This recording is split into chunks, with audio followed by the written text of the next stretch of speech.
Hello guys, how are you doing? So आज हम देखने वाले हैं battle through the heaven series की एक novel based explanation. So guys, जैसा कि हमने लास्ट एपिसोड के अंदर देखा था कि लिटिल फेरी डॉक्टर तुरंत ही इन सभी लोगों के सामने अपीयर हो जाती है और किंग हे के एक्सप्रेशन उसे देख के थोड़े स्टंट हो गए थे। वो तुरंत ही पीछे को हट जाता है क्योंकि उसे लिटिल फेरी डॉक्टर की पावर के बारे में पहले से ही अंदाज़ा था। जिसके साथ ही अब हमें देखने के लिए मिलता है कि यहाँ पर काफ़ी ज़्यादा एंग्री एक्सप्रेशन के साथ में वो ये कहने लग जाता है कि आखिर तुम हो कौन और तुमने इस तरीके की हिम्मत भी कैसे की होल ऑफ सोल के यहाँ मैटर के अंदर इंटरफेयर करने की। लेकिन लिटिल फेरी डॉक्टर डायरेक्टली ही उसे इग्नोर करती है और फिर वो यहाँ पर एक ब्यूटीफुल स्माइल के साथ में शाओयान को देखने लगी थी। शाओयान भी उसकी तरफ को ही देख रहा था, लेकिन तभी उसे शाओयान के माउथ के पास से यहाँ पर देखने के लिए मिल जाते हैं कुछ ब्लड के ट्रेसेस, जिन्हें देखने के बाद लिटिल फेरी डॉक्टर उससे पूछने लग जाती है कि आखिर तुम्हारी ये हालत किसने की है शाओयान। तभी शाओयान उसे कह रहा होता है कि रिलैक्स हो जाओ, जिसने भी मुझे ये इंजरी दी है मैंने उसको इससे भी ज़्यादा सफ़र करवाया है। शाओयान ये बात उसको एक स्माइल के साथ में बोलता है,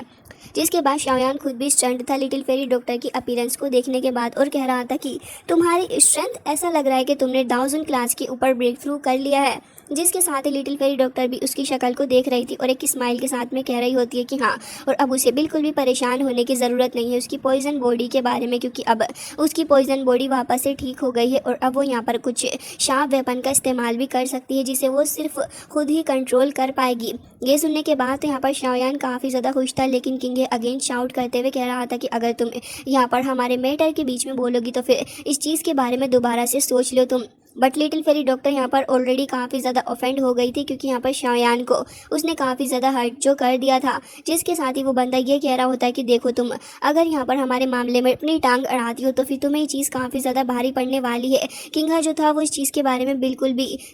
सोचता नहीं है और ना ही उसके दिल में इसके बारे में ख्याल आता है कि लिटिल फेरी डॉक्टर ने 1000 क्लास के अंदर अपना ब्रेक थ्रू कर लिया है, जिसकी वजह से वो इतनी ज़्यादा ज़बान चला रहा होता है। हालांकि यहाँ पर किसी ने भी एक्सपेक्ट नहीं किया था, लेकिन तभी यहाँ पर अब सभी लोगों को ये अंदाज़ा तो हो जाता है कि अब दो पावरफुल पर्सनैलिटी यहाँ पर मौजूद है शाओयान को प्रोटेक्ट करने के लिए। लेकिन यहाँ पर फिर भी होल ऑफ सोल के जो लोग थे फिर भी वो यही सोच रहे होते हैं कि हम तो भाई साहब भारी ही पड़ने वाले हैं। लिटिल फेरी डॉक्टर ये कह रही होती है कि स्पिरिट होल, मैंने तुम लोगों के बारे में पहले कभी नहीं सुना, और यहाँ पर वो ये भी कह रही होती है कि अगर मैंने तुम लोगों के बारे में सुना भी होगा तो मैं फिर भी शाओयान के खातिर तुम्हें यहाँ से बिल्कुल भी अब जाने नहीं दूंगी। और साथ ही किंग हे के जो एक्सप्रेशन थे वो भी यहाँ पर थोड़े से फ्यूरियस हो जाते और वो ये कह रहा होता है कि लड़की, तुम यहाँ पर खड़े हुए काफ़ी ज़्यादा बड़ी बड़ी बातें बोल रही हो, तो क्यों ना मैं तुम्हें टेस्ट ही कर लूँ कि आखिर तुम इतनी ज़्यादा क्वालिफाइड हो इन सारी बातों को कहने के लिए या फिर नहीं। किंग हे तुरंत यहाँ पर आगे बढ़ता है और फिर यहाँ पर गांधा से कह रहा होता है कि लीड करो बाकी सारे लोगों को, और इस लड़की को तो मुझे कैप्चर करना ही है। साथ ही वो ये भी कह रहा होता है कि इस लड़की को मेरे हवाले कर दो।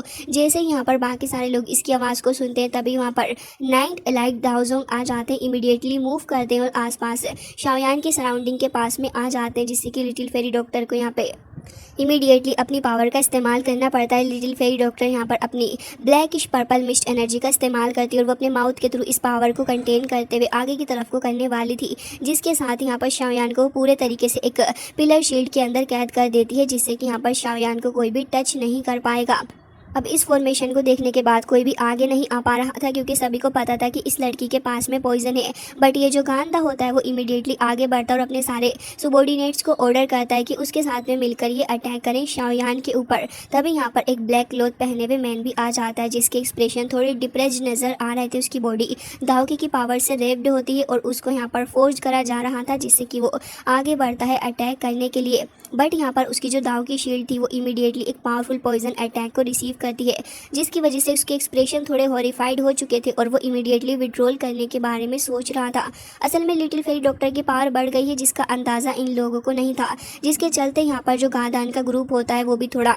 डर जाता है स्ट्रेटर से और यही सोच रहे होते हैं कि भाई साहब अगर इसके साथ में पंगा लिया तो फिर हमारे लिए बहुत बड़ी आफत होगी। जिसके बाद लिटिल फेरी डॉक्टर जैसे इन सभी के हेल्पलेस एक्सप्रेशन देखती है तो वो स्माइल करने लगी थी, और तभी यहाँ पर इसकी आई जो थी वो किंग हे की तरफ को काफ़ी ज़्यादा कोल्ड एक्सप्रेशन के साथ में देख रही होती हैं। और इससे आप लोग अंदाज़ा लगा सकते हो कि अब लिटिल फेरी डॉक्टर का नेक्स्ट मूव क्या होने वाला है।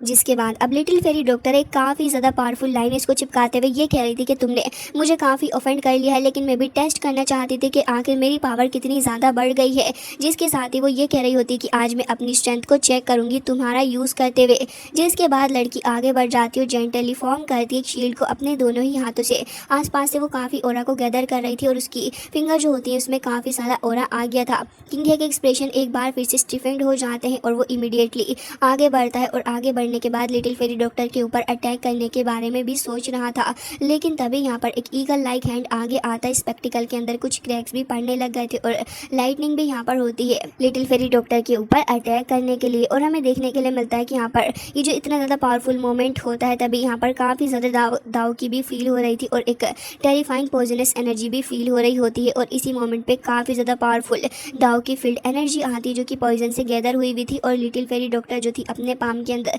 अपनी पावर को गैदर करती है, वो इमीडिएटली किंग हे की तरफ को शूट कर देती है और ये पावर लाइटनिंग स्पीड से आगे बढ़ रही थी। किंग हे भी यहाँ पर इमीडिएटली अपनी फिस्ट को क्लीन करता है और वो तुरंत यहाँ पर अपनी ब्लू लाइट का इस्तेमाल करता है और उसी पावर का इस्तेमाल करते हुए दोनों की पावर आपस में कोलाइड करने लग जाती है। लिटिल फेरी डॉक्टर का जो पाम था वो यहाँ पर इस पावर को रोकने की कोशिश कर रहा होता है, लेकिन दोनों की पावर बहुत ही ज़्यादा खतरनाक थी जिसकी वजह से स्काई के अंदर अब क्रैक्स भी पड़ने लग गए थे। लिटिल फेरी डॉक्टर की जो बॉडी होती है वो भी यहाँ पर थोड़ी शॉक करने लग गई थी। किंग हे भी यहाँ पर थोड़ा पीछे को हट जाता है और यहाँ पर कुछ फ्यू मीटर्स ये लोग थोड़ा पीछे हट जाते हैं और फिर उसके बाद दोनों ही अपनी बॉडी को भी स्टेबलाइज करने लग गए थे, क्योंकि काफ़ी ज़्यादा पावरफुल मूव दोनों ने ही एक दूसरे के ऊपर कर दिए थे, जिसकी वजह से इन दोनों की बॉडी के ऊपर थोड़ा असर तो इस चीज़ का पड़ता ही। जिसके बाद यहाँ पर दोनों ही लेकिन किंग हे के एक्सप्रेशन बाद में थोड़े चेंज हो जाते हैं कि वो ये देखता है कि उसके पाम के अंदर तो यहाँ पर कुछ पॉइजन फैल रहा है और वो काफ़ी ज़्यादा हैरान होते हुए ये कह रहा था कि आखिर किस तरीके का पॉइजन इस लड़की के पास में है, क्योंकि काफ़ी ज़्यादा स्कैरी है और पहली बार उसने इतने ज़्यादा खतरनाक पॉइजन को देखा था। जिसके बाद लिटिल फेरी डॉक्टर भी इमीडिएटली यहाँ पर आगे बढ़ती है, क्योंकि अब वो भी इस बंदे को सबक सिखाना चाहती थी, क्योंकि काफ़ी वक्त से वो इसे ऑफेंड करे जा रहा था। जिसके बाद दोनों ही अगेन एक बार फिर से कोलाइड करते हैं और अगेन स्पेक्टिकल्स के अंदर क्रैक्स भी पड़ने लग गए थे। दोनों ही अपनी फुल पावर का इस्तेमाल कर रहे होते हैं,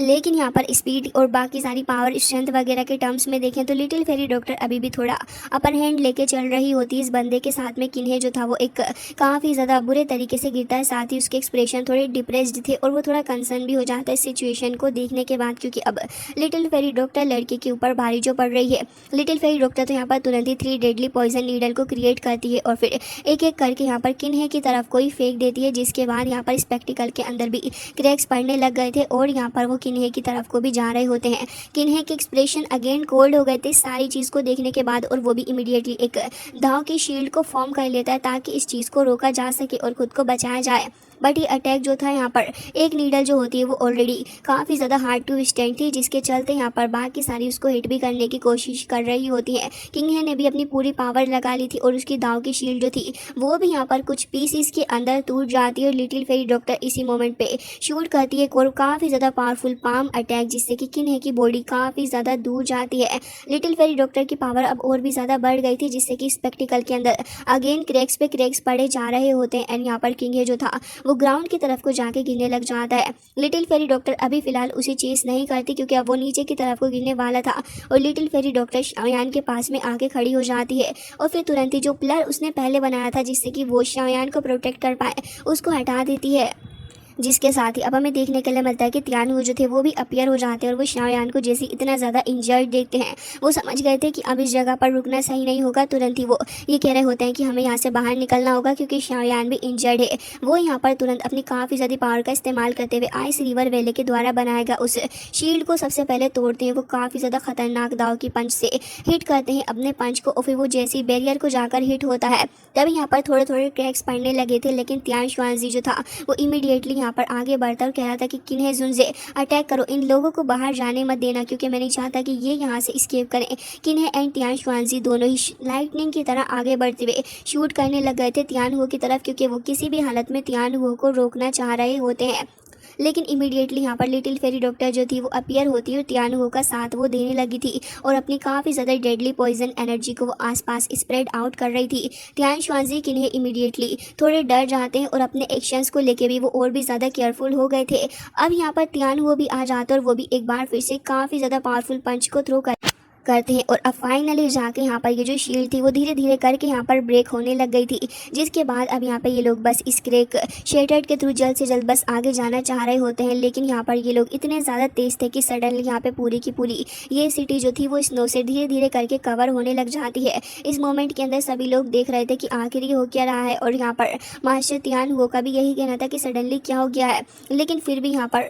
कोई तो पावर थी जो कि आके तुरंत ही दोनों से हिट कर जाती है। शाओयान और तियान हुओ दोनों ही पीछे को हट गए थे, और तभी हमें देखने के लिए मिलता है कि स्लोली यहाँ पर बिंग हे अपीयर होता है और वो 4 स्टार 1000 लेवल पर था। और जैसे ही वो वहाँ पर आता है वो तुरंत ही ये कहने लग गया था कि मैंने एक्सपेक्ट नहीं किया था कि वो फुल पॉइजन बॉडी यहाँ पर इतनी ज़्यादा पावरफुल होगी, और तुरंत ही अपने आप को कह रहा होता है कि मैंने मिस कैलकुलेट कर दिया। हालांकि इस मोमेंट पे जैसे ही बिंग है यहाँ पर अपीयर होता है तो सारे के सारे लोगों की नज़रें अब उसके ऊपर ही थी, और यहाँ पर लिटिल फेरी डॉक्टर तियान हाओ के एक्सप्रेशन भी थोड़े स्टेफन हो जाते हैं। वो तुरंत ही यहाँ से अब बस विड्रॉल करना चाह रहे थे क्योंकि सिचुएशन की सीरियसनेस और डेंजर दोनों को ही समझ में आ गया था। लेकिन तभी तियान शुआनजी जो था उसके एक्सप्रेशन अब वापस से रिलीफ हो जाते हैं, और वो नेचुरली अपने एल्डर को ग्रीट करता है कि इन्हें ये कह रहा होता है कि अब हमें इन्हें संभालना होगा। वो अपने मास्टर के पास में ही जाके खड़ा हो गया था और कह रहा होता है कि हमने यहाँ पर इन्हें रोकने की काफ़ी कोशिश की, लेकिन ये लोग यहाँ पर रुक नहीं रहे। अब जैसे ही वो वहाँ पर अपीयर होता है तभी प्रोटेक्टर वो कहने लग गया था कि आप जब इस पॉइजन वाली लड़की को कैप्चर कर लें तब आप इस लड़के को हमें दे देना। तभी यहाँ पर जैसे ही बिंगे एनालाइज करता है शाओयान को तो उसे उसके अंदर काफ़ी इंटरेस्ट आने लगा था, लेकिन अभी फ़िलहाल वो इतनी हिम्मत नहीं कर सकता था कि वो होल ऑफ सोल के इस बंदे को ऑफेंड कर सके। जिसके बाद उसकी आइज़ वापस से लिटिल फेरी डॉक्टर के ऊपर ही शिफ्ट हो जाती हैं। जैसे ही वो उसे देख रहा था और कह रहा होता है कि वाकई में मुझे तुम्हारी मिजरेबल पॉइजनस बॉडी चाहिए किसी भी हालत में, शाओयान के एक्सप्रेशन अगेन थोड़े डिप्रेस्ड हो जाते हैं क्योंकि सिचुएशन अब काफ़ी ज़्यादा क्रिटिकल हो चुकी थी, और शाओयान को बिंग हे की स्ट्रेंथ के बारे में अंदाज़ा था कि यहाँ पर ये कितना ज़्यादा स्ट्रॉन्ग हो सकता है, और अगर इससे फाइट भी की फिर भी कोई भी फ़ायदा नहीं। तभी शाओयान इसके बारे में लगातार सोच रहा होता और कह रहा था कि अब अगर इस सिचुएशन से मुझे निकलना है तो फिर इस डिज़ास्टर से एस्केप करने का सिर्फ एक ही तरीका हो सकता है, और वो तरीका कुछ और नहीं बल्कि उसका लेजेंडरी लोटस ही है। जिसके बाद अब यहाँ पर शाओयान यही कह रहा होता है कि little fairy doctor master Tian हुओ मुझे आपकी हेल्प चाहिए, इस अपॉर्चुनिटी को हम मिस नहीं कर सकते। दोनों ही यहाँ पर उसकी बात को मान लेते हैं। तियान हुओ तुरंत ही सिचुएशन को ऑब्जर्व करने लग गए थे और सोच रहे होते हैं कि आखिर ये इम्पॉसिबल हो सकता है क्योंकि यहाँ पर उनके सामने अब काफ़ी ज़्यादा पावरफुल ओपोनेंट्स आ चुके हैं। लेकिन जब तक शाओयान के पास में एंग्री बुद्धा लोटस है तब तक इन लोगों के पास में इनका ट्रम्प कार्ड है। बिंगे तुरंत ही लिटिल फेरी डॉक्टर से कह रहा होता है कि देखो अगर तुम मेरे साथ चलती हो तो फिर मैं तुम्हें हर्ट नहीं करूँगा। तभी लिटिल फेरी डॉक्टर भी उसकी तरफ को देखने लग जाती है कि ये सिर्फ तुम्हारे ड्रीम्स के अंदर हो सकता है ना कि रियलिटी में। जिसके बाद अगेन यहाँ पर वो काफ़ी सारे डेडली पॉइजन को गैदर करने लग गई थी और अपने हाथ के अंदर उसको जमा कर रही होती है। लिटिल फेरी डॉक्टर एक काफ़ी ज़्यादा पावरफुल एंड शार्पेस्ट वेपन को समन करती जो कि इसकी बॉडी से ही बिलोंग करता था कहीं ना कहीं। वो तुरंत ही उसे बिंगे की तरफ को फेंकती और बिंगे के हार्ट की तरफ को वो निशाना बनाते हुए अटैक कर रही थी। लेकिन जैसे ही बिंगे इस पॉइजनस एरो को देखता है वो बिल्कुल भी मूव नहीं करता। असल में वो यहाँ पर स्पेक्टिकल को कंट्रोल कर लेता है और जैसे इस पावरफुल शार्प वेपन को वो देखता है तभी यहाँ पर वो तुरंत ही उसको सोलो कर लेता है और उसकी प्योरेस्ट एनर्जी को वो यहाँ पर सोलो कर गया था। ये देखने के बाद सारे ही लोग हैरान होते हैं। तभी वो कह रहा था कि ये तो तुम्हारी पावरफुल गैस है, अब तुम्हें पाने की लालसा मेरे दिल में और भी ज़्यादा बढ़ रही है। जैसे ही शाओयान और बाकी सारे लोग देखते हैं कि इतनी ज़्यादा खतरनाक वेपन को ये ऐसे ही सोलो कर गया, वो समझ जाते हैं कि बिंगे के पास में भी एक पॉइजनस बॉडी है जो कि काफ़ी ज़्यादा पावरफुल बॉडी है। साथ ही बिंगे अब ये कहने लग जाता है कि अगर तुम्हारी पॉइजनस बॉडी को भी डिवाइडेड कर दिया जाए तो फिर ये नेचुरल एंड आर्टिफिशियल बॉडी के रूप में मेरे लिए काम करेगी। अल्टीमेटली ये बॉडी मेरे लिए बहुत ही ज़्यादा ज़रूरी है। जिसके बाद अब यहाँ पर सारे लोग यही देख रहे होते हैं कि आखिर क्यों ही आइस रिवर वेले लिटिल फेरी डॉक्टर को ढूंढ रहा था, क्योंकि अगर एक बार बिंगे लिटिल फेरी डॉक्टर को हासिल कर लेता है तो फिर उसके काम में काफ़ी ज़्यादा आसानियाँ हो जाएंगी क्योंकि वो फिर बहुत ही ज़्यादा पावरफुल बन जाएगा। हालांकि वो अपनी बॉडी को दूसरे और तरीक़ों से भी स्ट्रॉन्ग बना सकता है, लेकिन वो इसमें इतने बड़े रिस्क में नहीं पड़ना चाहता क्योंकि असल में अगर वो ऐसा करने की कोशिश करेगा तो फिर उसके लिए लाइफ एंड डेथ वाली सिचुएशन हो जाएगी। तभी बिंगे जो था अपना ब्लैक फायर स्नोफ्लेक्स को रिलीज़ करता जो उसके फोरहेड के पास में टैटू था वो सॉफ्टली यहाँ पर लाइटन अप हो रहा था। वो और भी ज़्यादा एक्साइटेड हो जाता और कह रहा था कि मैंने तुम्हें इसके बारे में पहले ही बता दिया था। जिसके साथ ही वो अपनी पावर का इस्तेमाल करते हुए 2 ब्लैक ड्रैगन को यहाँ पर अपीयर करता है और बिंगे के पास में वो ड्रैगन आ गए थे। तियान हुओ और लिटिल फेरी डॉक्टर दोनों ही इन ड्रैगन्स को देखने के बाद इमीडिएटली आगे बढ़ते हैं और दोनों ही अपनी पावर का इस्तेमाल कर रहे थे। जिसके बाद दोनों एक दाव की वॉल को समन करते हैं क्योंकि इन ड्रैगन्स को रोकने का और कोई दूसरा अच्छा तरीका उनको समझ नहीं आ रहा था। दोनों ही ड्रैगन्स आगे बढ़ते और आपस में कोलाइड करने लग गए थे और इसी सिचुएशन का एडवांटेज शाओयान उठा लेता है। वो इमीडिएटली अपने एंग्री बुद्धा लोटस को फॉर्म करने लग गया था और तियानवो और लिटिल फेरी डॉक्टर अपनी पूरी कोशिश करने के बाद भी असफल हो गए थे, क्योंकि यहाँ पर ये जो ड्रैगन्स होते हैं वो बहुत ही ज़्यादा स्ट्रॉन्ग थे और दोनों ने ही उन ड्रैगन्स को इतना ज़्यादा पीछे हटाने के बावजूद भी कुछ नहीं कर पाए। असल में उनके मुंह से ब्लड भी निकलने लग गया था और वो अब इस सिचुएशन को और ज़्यादा कंट्रोल नहीं कर सकते थे। शाओयान अब थोड़ा घबरा रहा होता है क्योंकि वो एंग्री बुद्धा लोटस को फॉर्म कर रहा था। धीरे धीरे करके लोटस भी ट्रांसपेरेंट होने लग जाता है, लेकिन ऐसे ही है ब्लैक ड्रैगन्स भी शाओयान की तरफ को काफ़ी ज़्यादा स्पीड के साथ में आगे बढ़ रहे थे। सारे ही लोगों की नज़रें अब शाओयान के ऊपर थी और शाओयान बस इसी मौके का इंतज़ार कर रहा होता है कि बस कैसे भी करके लोटस को तैयार कर ले।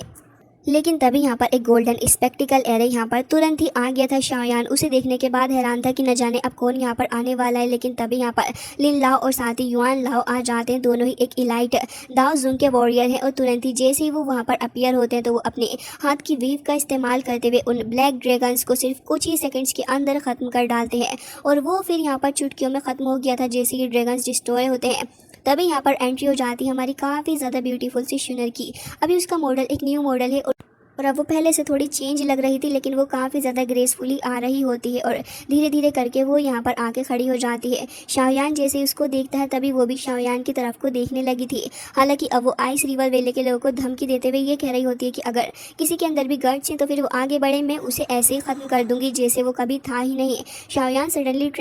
ट्रेम्बल करने लगा था उसको देखने के बाद और मटर करते हुए कह रहा होता है कि शुनर यहाँ पर क्या कर रही है। और यहाँ पर शुनर की पर्सनैलिटी अब पहले से काफ़ी ज़्यादा अलग लग रही थी। इसकी वजह से अब शाओयान को सब कुछ याद आ जाता है। वो दोनों तुरंत ही आगे बढ़ रहे थे और काफ़ी ज़्यादा आगे आ जाते हैं। तुरंत ही एक दूसरे को हक भी कर लेते हैं। लिन लाओ एंड यहाँ पर युआन लाओ भी जो थे वो काफ़ी ज़्यादा सरप्राइज होते हैं और वो शुनर को रोकना चाह रहे थे, लेकिन शुनर भी शाओयान को गले लगाने से मना नहीं करती, जिसके चलते वो अपने हाथों को ऐसे ही छोड़ देते और कह रहे थे कि छोड़ो भी।